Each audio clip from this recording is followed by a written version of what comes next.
Hi, boys and girls. We are going to continue looking at our text and pictures and deciding what we're learning as we're working or where we're learning our information when looking at an informational or a nonfiction book. So this is day 4 of doing this. So we're going to work through this page a little bit faster than we did Monday through Wednesday. So the first thing we're going to do is study the picture. What do you see? Talk about it out loud.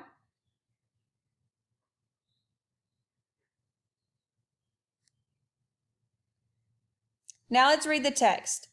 Wolves eat meat. The animals they hunt include moose, deer, and bighorn sheep. A gray wolf may eat 20 pounds of meat at one meal.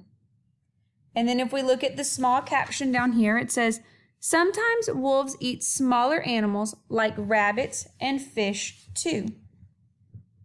Number 1, wolves eat meat. Do we learn that information from the text or from the picture?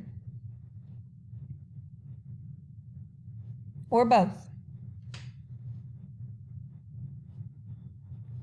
Number 2, wolves hunt in streams.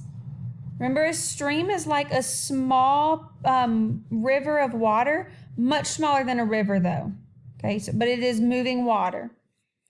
Do we learn that from the text, the picture, or both? Number 3, wolves eat moose and deer. Do we learn that from the text, the picture, or both? Remember, you can write down your answers on a piece of paper, or if you have a printer at home and your parents print this out for you, that's great. If not, it's totally fine also. If you want to type your answers on Dojo and send them to me, you can do that. Any way that you choose to answer this, as long as someone is kind of checking in with you to make sure that you're understanding. Remember that I've attached the answers with for your parents. So if you're not sure of an answer, they can pull up the answer document and kind of let you know if you're correct or incorrect. All right, boys and girls, remember to read after you finish this. Have a good day.